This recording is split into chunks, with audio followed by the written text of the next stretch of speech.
From Emmy. Hold on, we've got G'day, a pause. Maddie. How you doing, mate? I keep forgetting we've got a pause there. Welcome.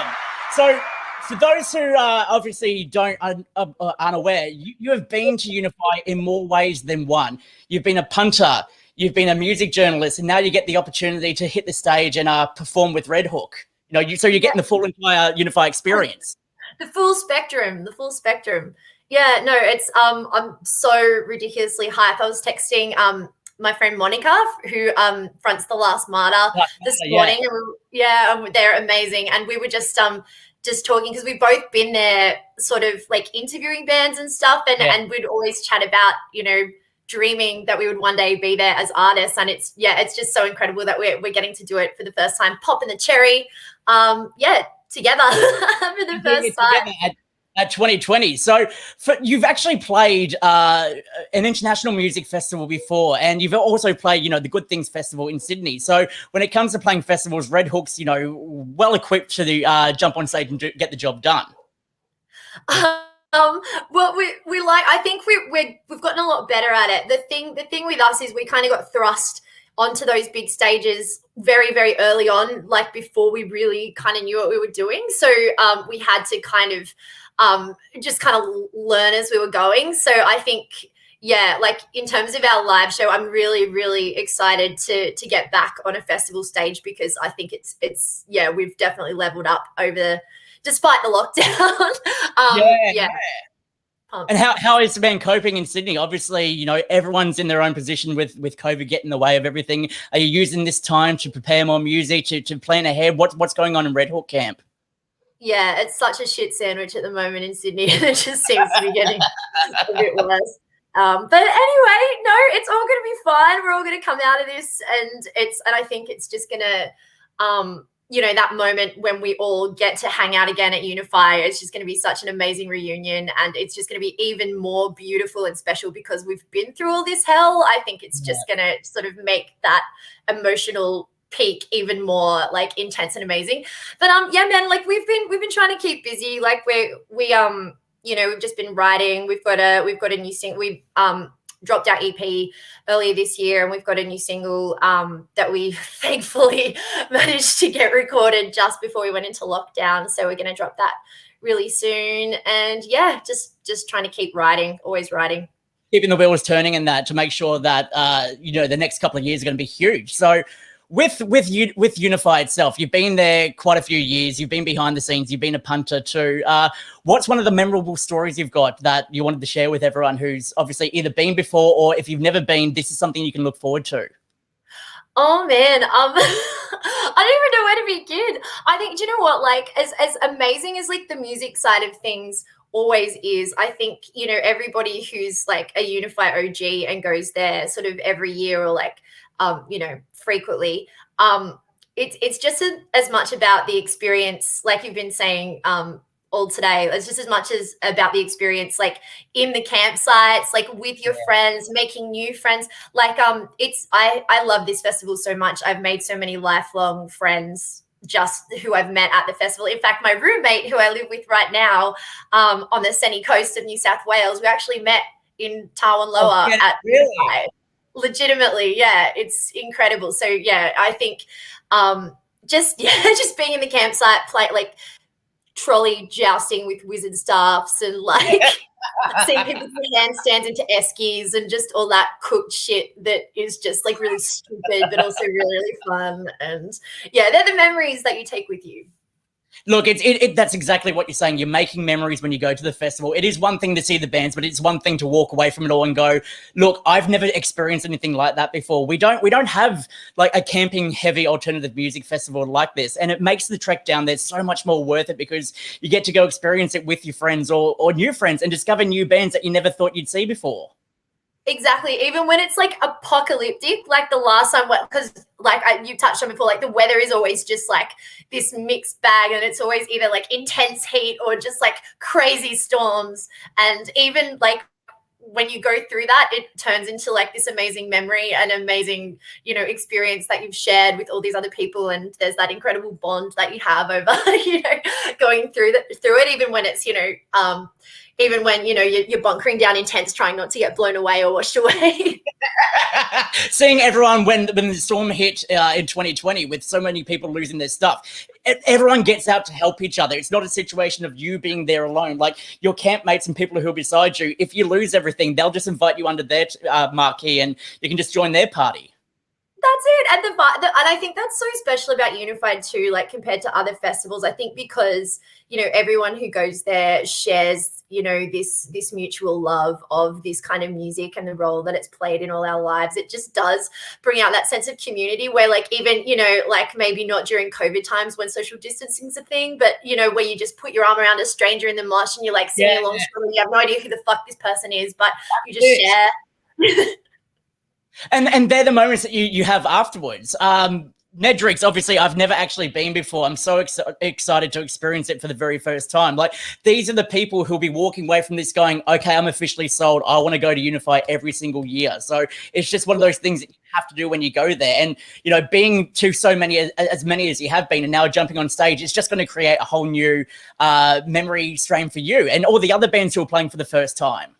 Yeah, dude, I'm so excited. And even like, you know, I talk about mates in the campsite and shout out to the group chat, but also just like just with this lineup, like we have so many mates. It's just a fucking mate fest. I'm so excited for that. We have so many mates bands who are playing this lineup, so I think the camaraderie is going to be really real on the stage as well. Like Short Stack, yours truly, The Last Martyr, Pride Lands, like.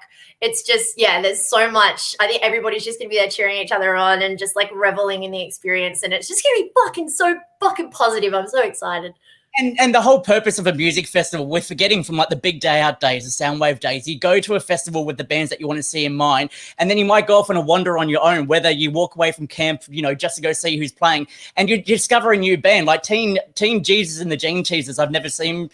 No, sorry. I did see them at Big Sound, and they put on one hell of a show. So to see them there, you know, that's a band who you wouldn't normally go out of your way to go see if you're a metalcore fan. But who knows, that could diversify your range of music you appreciate, and you wouldn't get the opportunity to see them if they weren't playing.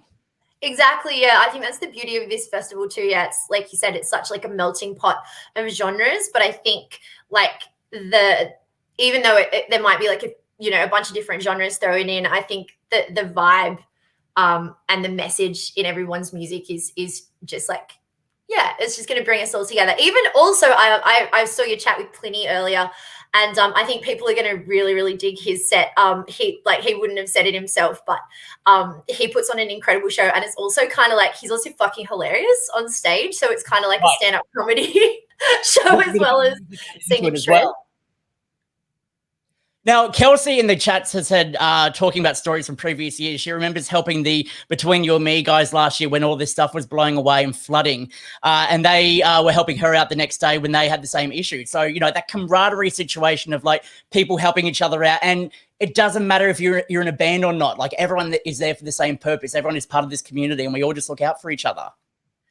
Yeah, it's so beautiful. It's so beautiful. The camaraderie is real. It's like we're all on the boat. We're all rowing the boat, and all for one and one for all.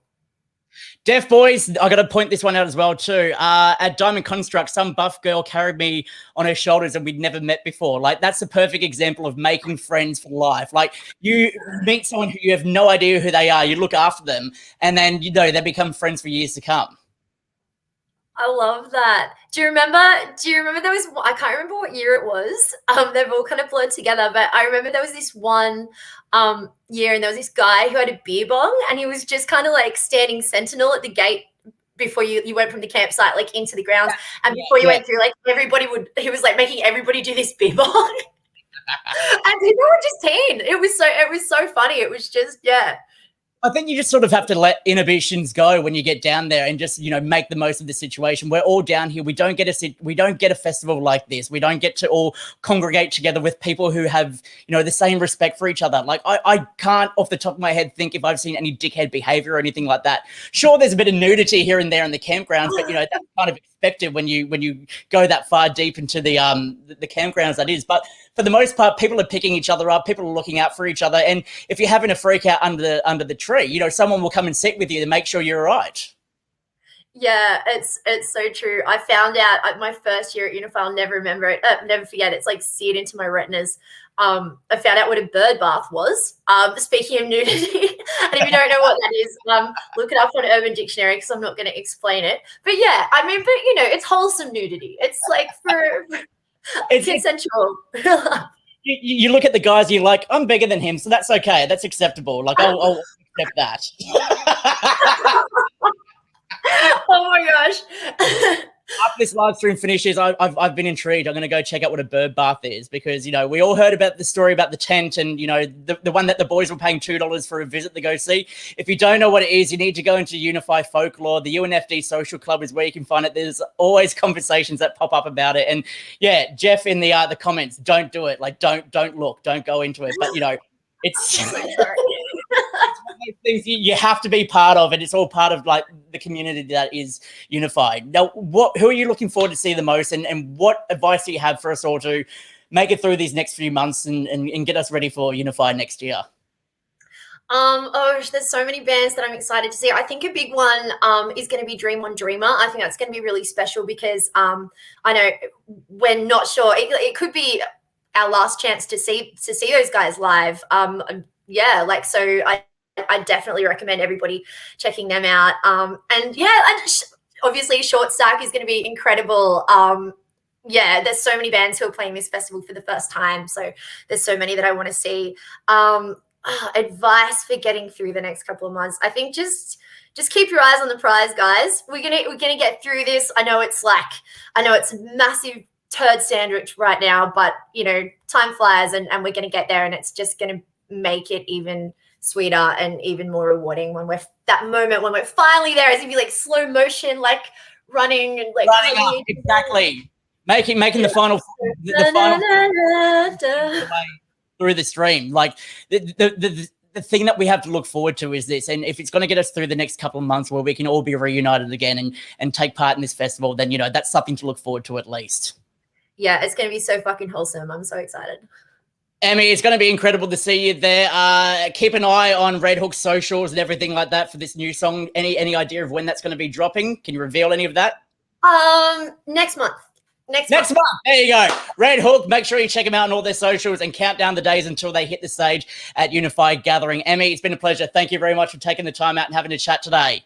Cheers, Brownie Champ.